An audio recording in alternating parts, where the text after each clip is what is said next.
This just in.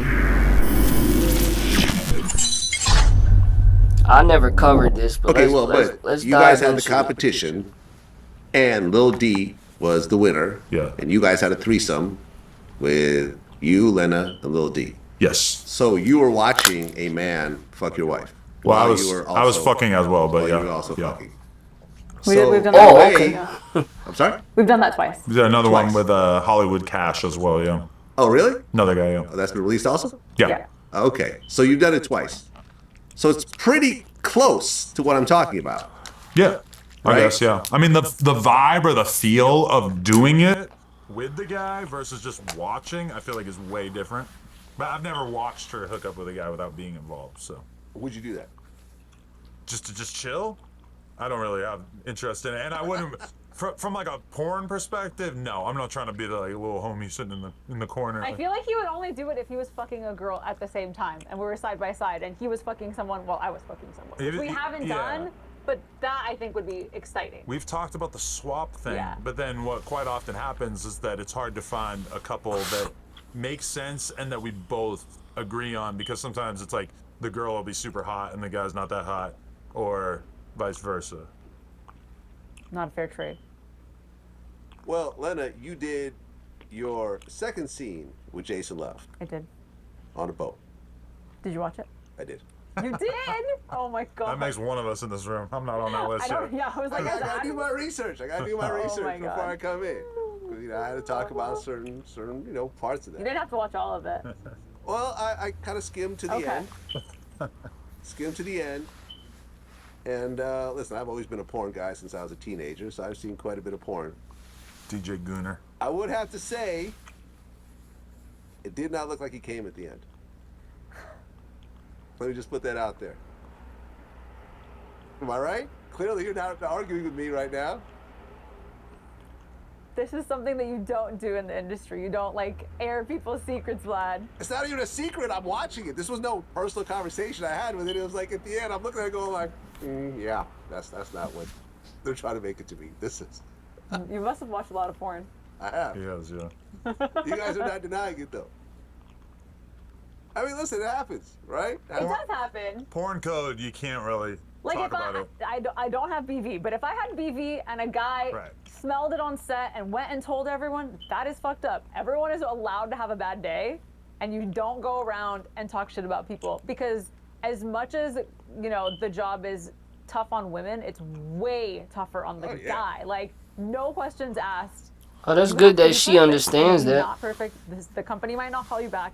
Everyone on set does not get paid. It's like so much pressure. Wait.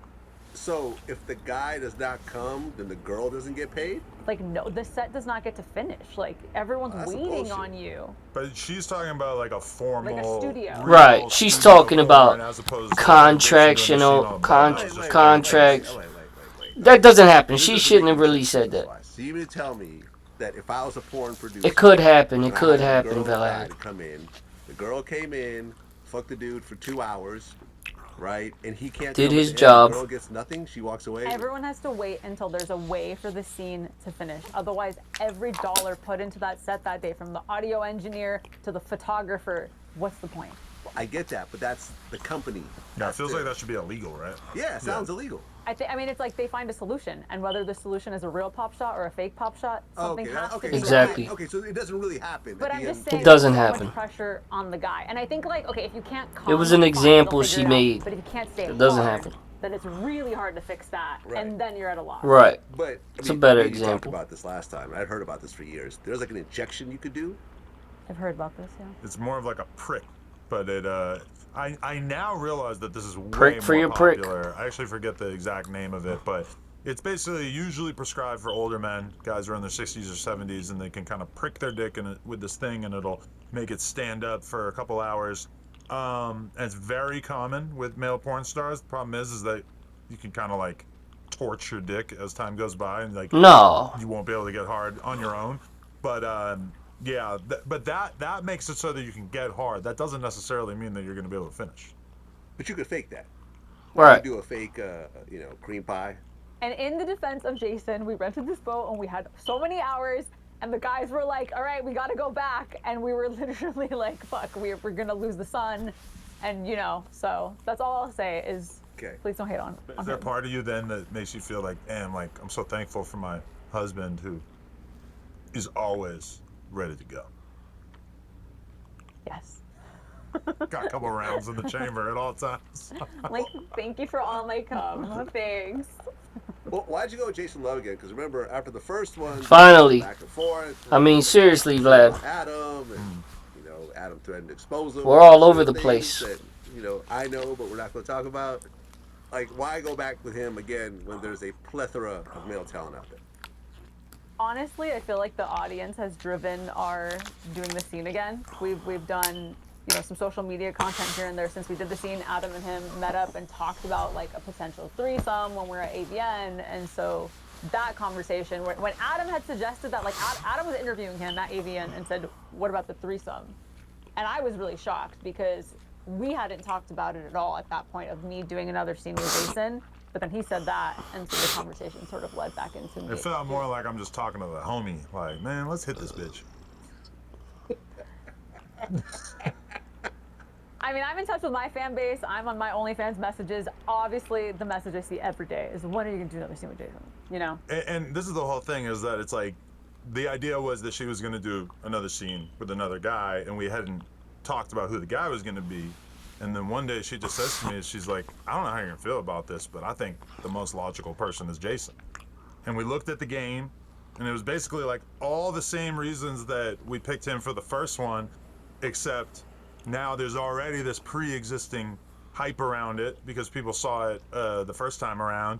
And it's kind of like, you have to take into consideration like their social media platform and how big their shit is, and then how good of a performer they are, how excited the fans would be about it. And also, like, from my perspective, it's like the first one, as much as we kind of hyped it up and made it out like there was some animosity between me and him, I saw that he was a professional and that I didn't have any issues with how it went. And my ultimate nightmare is like, she goes to do a scene with a guy and he's weird to her, does anything she's uncomfortable with, etc. Because ultimately, at the end of the day, I love you and I plan on spending the rest of my life with you. And if there's anything that could send me into a homicidal rage, for sure, it's just the idea of a guy doing anything inappropriate with her. And I didn't feel like there was any chance of that with him. So to me, it was like, yeah, that's great. I would way rather have you shoot another scene with him than shoot with another guy who, even if he comes well recommended by the other girls and everything, ultimately there's a little bit of, something could go wrong.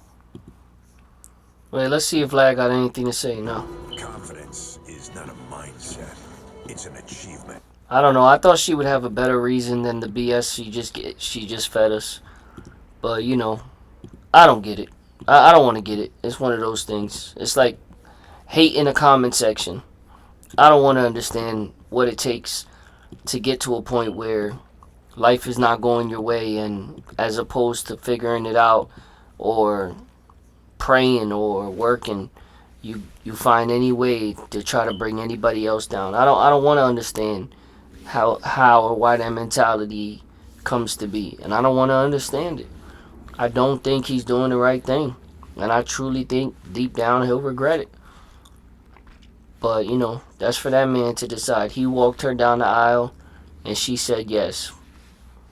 If they both decide to start playing with their sexuality, that's their business. I mean, they make it our business, but they make it our business because they're in the business.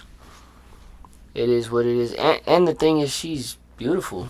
That's a man's wife, but it's not like, I just don't get it. They got a child. I don't get it.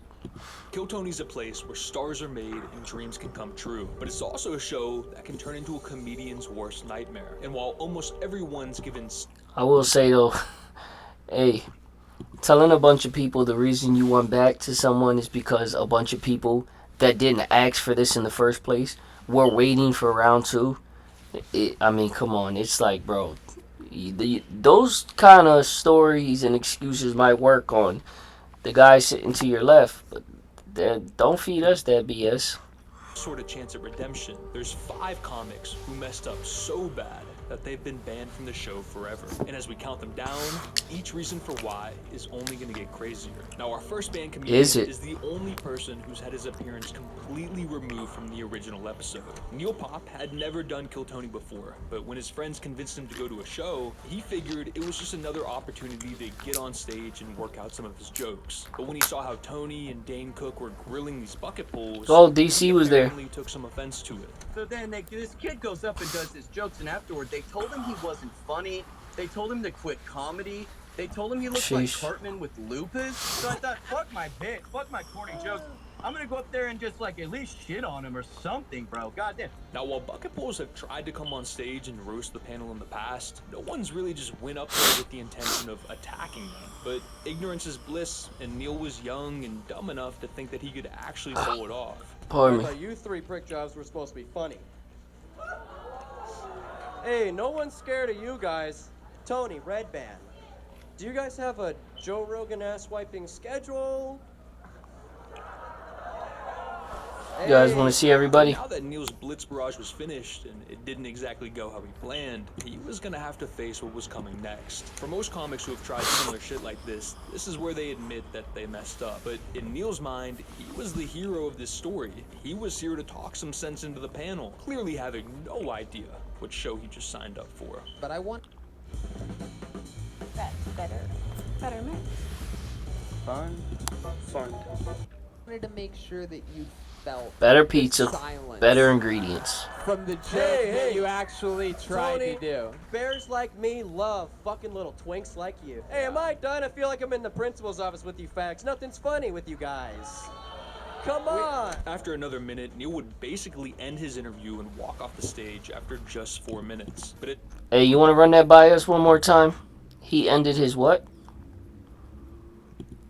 heading back to his friends, Tony had him kicked out of the walk off the stage after just 4 minutes. But as he was for a minute, Neil would basically end his interview and walk off the stage after... He ended his Come what? on! After another minute, Neil would basically end his interview and walk off the stage Oh, after okay. just 4 minutes. But as he was heading back to his friends, Tony had him kicked out of the entire conference. He had an interview before this. Still considers himself a young, upcoming comic. This definitely isn't something that he loves to look back on. I mean, having a bad set on Kill Tony is one thing, but being banned from the show completely, that's losing a pretty big opportunity. Yeah. By millions of Probably people. wasn't One worth guy it. got banned from the show because he wanted to roast the panel. Our second comedian got banned because he wanted to fight the panel. Now, okay, this was a completely different time in the show's history. It was 2017, and the show was in Austin for the Moontown Comedy Festival. At the time, the bucket was a different animal. Homeless schizos, drunk idiots, hopeless comics were way more normal than they are today. So when Kyle Long got pulled from the bucket, it seemed like just another case of the bucket bucketing. I'm not drunk. Buckets will bucket. I know a bucket or two. Uh-oh. I had to Kyle kick said a bucket, started off as just another not case of a kick the terrible bucket. pull. The mushrooms he took started kicking in. Now, for most normal people, mushrooms don't really make you aggressive. If anything, they make you scared. But whatever shit Kyle took had the complete opposite effect. And when they started to kick in, they came on strong. Do you remember that sh-? Tony, can I just say Blanca from Street Fighter looks pretty rough? All right, you.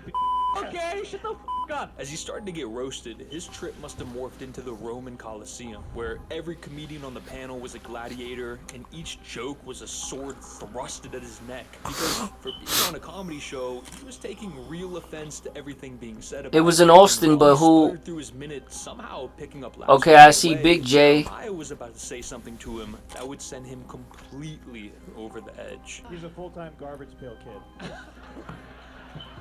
Kyle, over here. Kyle. Whoever's working here. Whoever.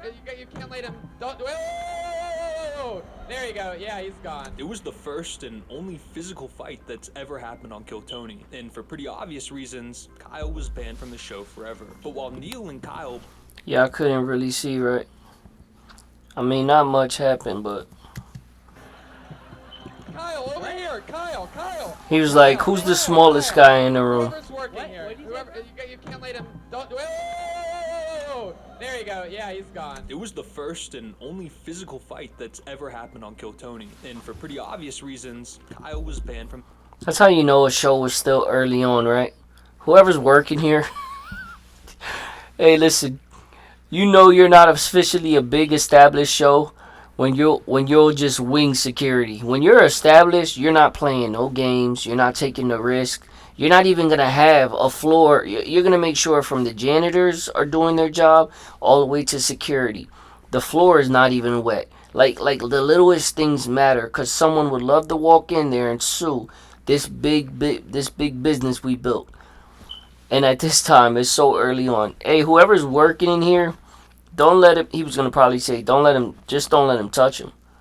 But it just shows Tony's character. He's the type of guy to let things go left real quick and not have any. And again, it's early. It's early, so I'll throw him some slack. But at the same time, he should have cut that off. He should have told, yo, bro, focus over here. We're all just telling jokes. You're doing a lot. Relax.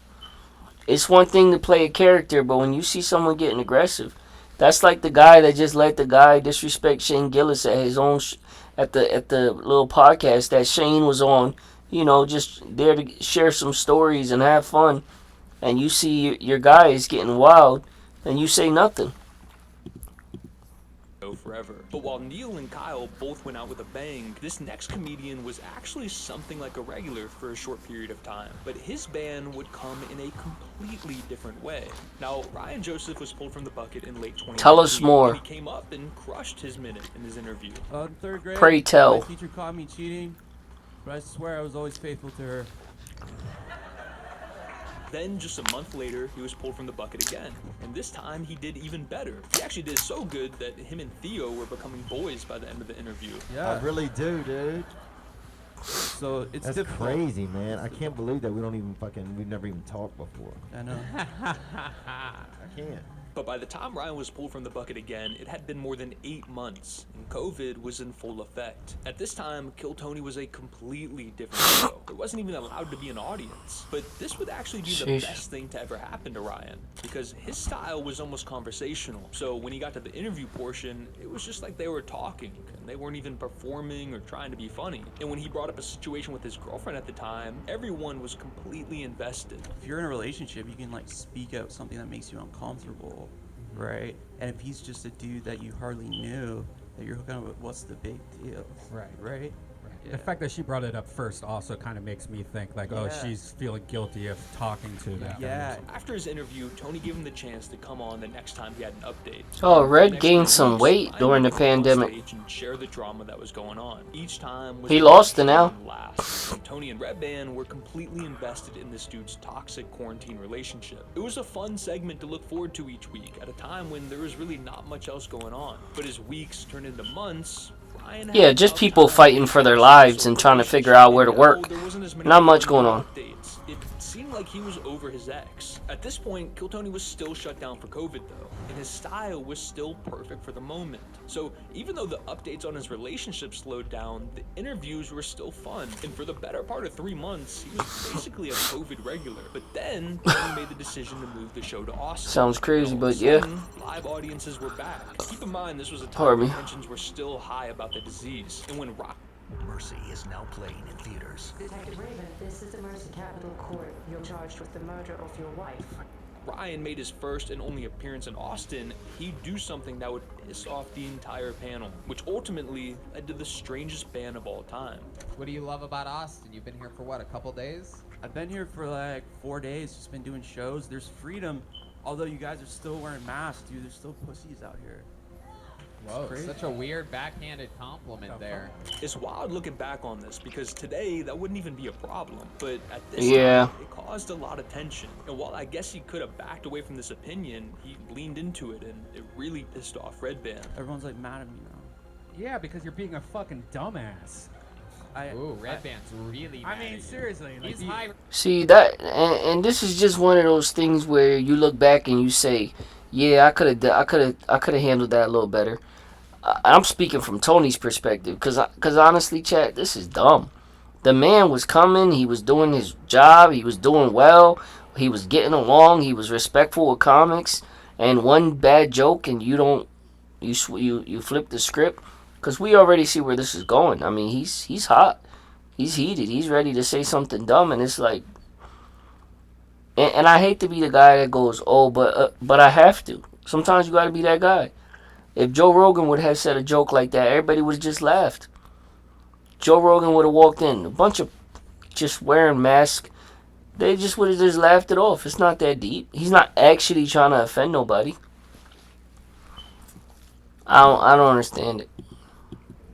For coronavirus, so he's really offended right No, now. I mean, like, I think we've all had people that have died from corona in our Right. families. Now, the rest of the interview just kept getting worse. Ryan wasn't about to change his mind, and Tony and Red Band were just becoming more frustrated. It's one of the strangest examples. I understand that. Just a few months before, I understand he you, backed Red. into a wall and given no way out. And even when he tried to give an update about, But when you're doing comedy, you can't be a panel and be taking things personal. that nobody else has done before.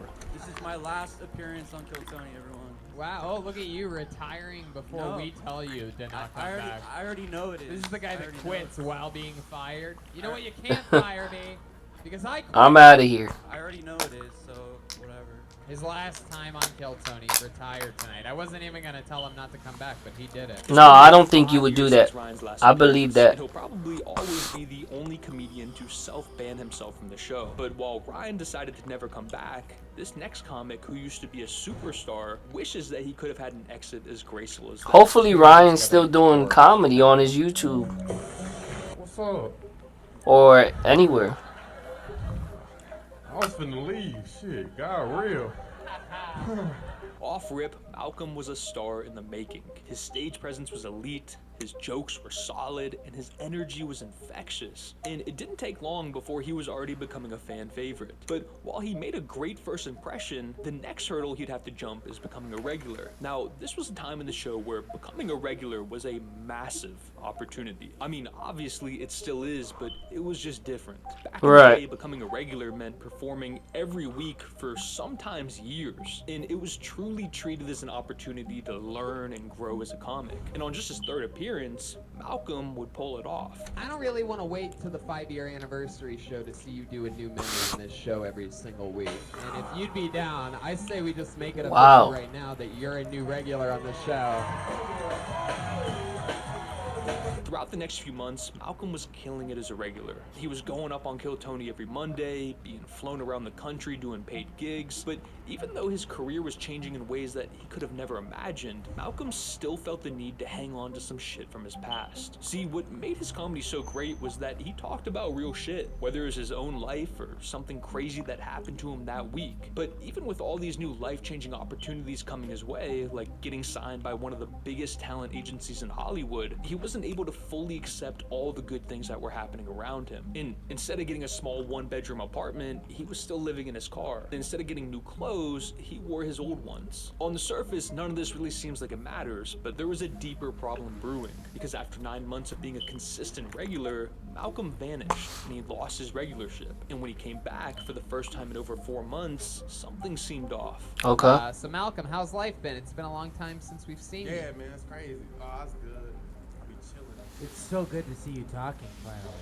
Yeah. Yeah, you had your jaw wired for a while. In those 4 months off, Malcolm ran into some serious problems. Yeah. He had moved back home for a short amount of time to be with his family, and when he came back to LA, he needed some money to keep him afloat. So in his free time, he was buying and reselling shit, but when he pulled up to the wrong part of town, things went real wrong. So then he...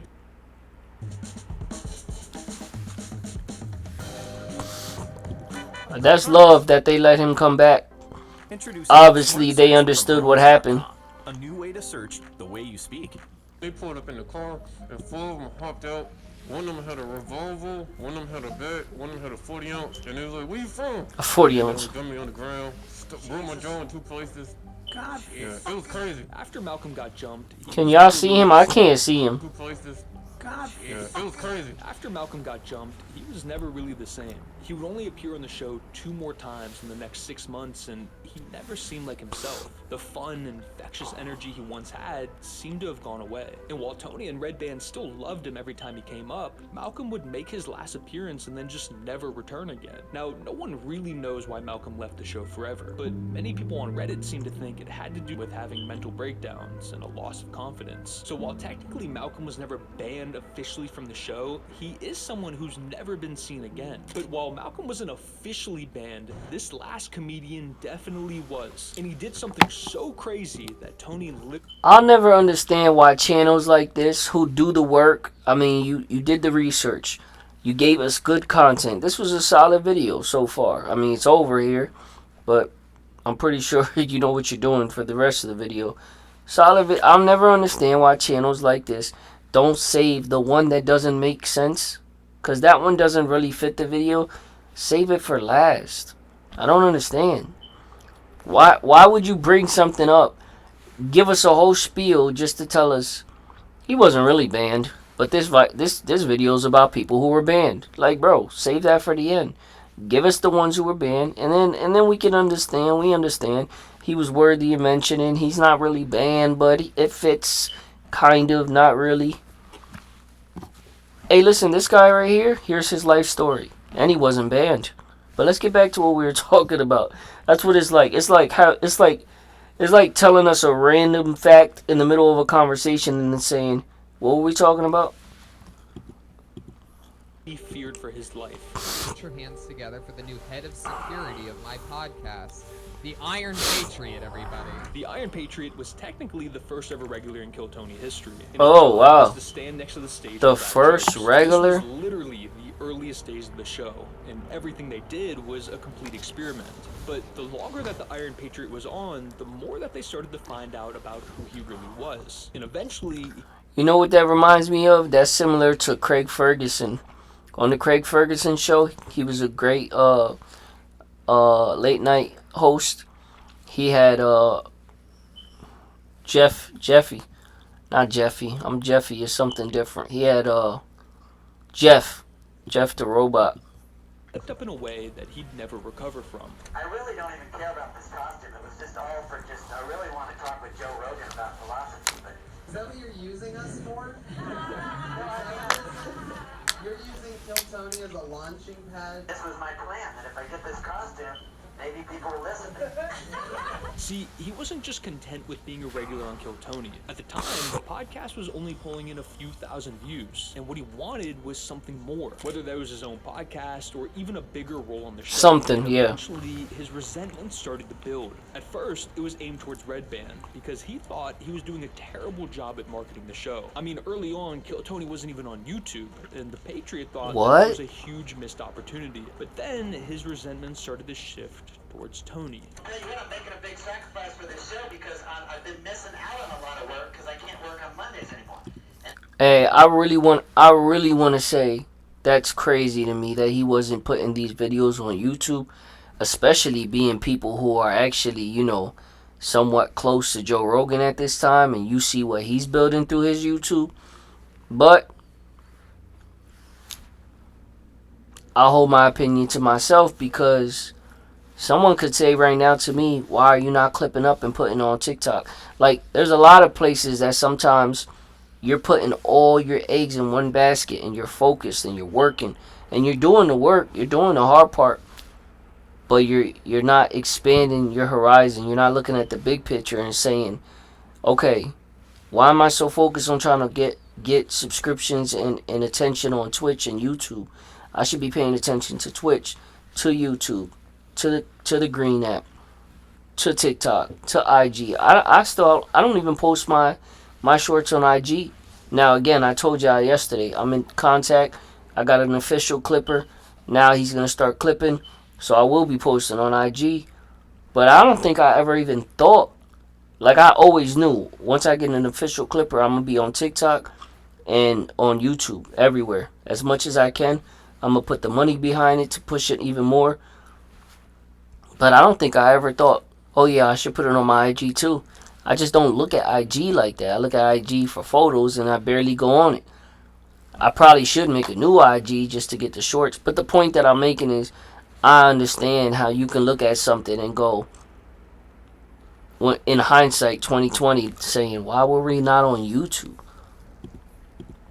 There's 2-day calls and 3-day calls, but I know Tony appreciates it. I'm having a good time here. I haven't been doing as many jobs this year as I used to. Is that telling us that it's episode 24? That's early, bro. That's reasonable to not be on YouTube. and the But where were songs they he'd sing posting it then? were being shut down entirely. You threw me off. Meet One Track Jack. He's a credit wrecker. He doesn't know that by focusing on one type of credit, he can hurt Bro, himself. finish the video. I didn't get to do my song. I was planning to do my song this week, but Right. So Your song? Four more minutes of unbearable bullshit. The relationship between Tony and the Iron Patriot was quickly falling apart, and it would only take a few more weeks for things to go completely sideways. First, it started with their appearance on Getting Dug with High. It was the first podcast that Tony had ever brought the Iron Patriot on, and it went terribly wrong. To this day, Tony still says it's the worst podcast he's ever done. But just a little while later, the two got into an argument that would lead to the Patriot quitting the show entirely. This was a decision that caught Tony completely off guard, and for the next few weeks, he'd replace the Patriot with other comedians wearing an Iron Patriot mask. At first, the Patriot thought he made the right move. Now he had more time to go do other gigs around town and make more money. But just a few months later, Kill Tony started to explode. After having just quit the show, the Patriot was watching the rise of it from his house, and each new episode stabbed him back. In his mind, he should have still been on the show being the celebrity that he always wanted to become. He quit. In reality, he was disappearing into obscurity. The more that time went on, the angrier he got, and eventually he started writing Tony angry letters. For years, they never responded to him, until one day, the Patriot did something that nobody's ever done before. Awesome. Two of our favorite guests, they've both been on the show. Oh my god, oh my god, oh my god, what are you doing? Whoa, what the f is that? You gotta get him out of here. What's going on? No, you gotta leave, dude. No, you can't do that. It was a move so crazy that Tony genuinely feared for his life. Because while it might not look like a big deal, this was a dude they hadn't seen in years who had been manically messaging them and posting videos Yeah, like that's this crazy. on YouTube channel. You f***ing asshole Brian Redman and Tony Hinchcliffe! Induct the Iron Breaker in the Kill Tony Hall of Fame! You motherfucker! Every day that goes by, I almost died doing that! You f***er! So after the Patriot was rushed off the stage, he was quickly banned from coming back forever. And in the entire history of Kill Tony, he is the only true regular to be banned for life. If you guys like this video, you should check out this one about regulars who sabotage their career, or this one about the full story of the Iron Patriot. I'll see you guys in the next one. What is the full story of the Iron Patriot? I mean, it was really...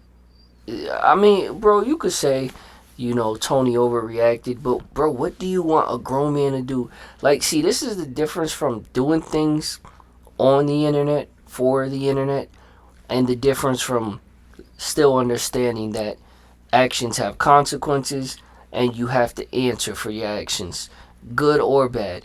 What do you want a grown man who has a Mama Dukes, who has a girlfriend, who has loved ones, who has children, who has nieces and nephews? What do you want a grown man to do after someone has been threatening them online? And let's say you weren't threatening. Let's just play it safe because we didn't see the text ourselves. Let's just say you were just messaging nonstop. Harassment. That's what the boys will call it. That's what higher ups will call it. Harassing him. So someone who you and him, for whatever reason, I'll even go as far as to say you didn't quit. Let's say maybe you were fired, maybe you both just had a misunderstanding and you decided not to come back. Someone who once did business with stops doing business together, and now you're harassing him. And then you run up on stage in the middle of his platform, his show, and touch him. I don't care about the waving. I don't even know what's going through your mind. But the real question is, what do you want me to do? After you do something like that, what am I supposed to do? I have no choice now but to ban you. That's not normal thinking, rationalizing people don't make decisions like that. You act like you couldn't have got up on the stage. It would have been real easy. You can just ask, hey, I got some jokes to tell tonight, or can I say my piece tonight? I'm sure he'd have made it happen. At that time especially, KT would do anything for content. Like, yeah, come on stage and yap for 10 minutes about nothing. Talk in circles, and we'll film it. But you go on stage and you touch, man, you gotta go. You gotta go. I like that Tony's reaction time was so slow. No, no, no. Let's go. Tony, if you don't run a little faster. If bro was coming for the swing, he had it. 100%. But should we look into it, chat? What did he say the other video was? This one. He said regulars who destroy. This is how you know I'm out of the loop. I didn't even know. I mean, y'all really invested in this Kill Tony show. Kill Tony regulars who destroyed their own career. That sounds interesting. And how Kill Tony's first regular went completely insane. See, now you doing him dirty. I don't know if that's completely insane. I would agree. What's normal people, right? We don't know what normal is. I'm not normal. I can be not normal to some people. But we all pretty much can agree what is definitely not normal. We don't know what normal is. We're all crazy, dysfunctional, wild, a wild card at times. I'm sure there's some females that would say, yeah, that's not normal to some things that I've said or my beliefs or things I do. Pardon me. But we all can agree, okay, that's not normal. Yeah, that was not normal to walk on stage and put his arm around him and wave. He didn't even say anything. That's what made it more clicked, something like a little psycho. Like, bro, he didn't even say nothing. Chat, he didn't even, like, it's so easy for us to watch this and enjoy it or just get nothing or something out of it. But imagine that's you and you see someone running after you, touches you, waves and says not a single word. You're still trying. You wonder why KT was like, "Hey, listen, he gotta go. I'm not joking, bro has to go." Pardon me. All right, chat, get out.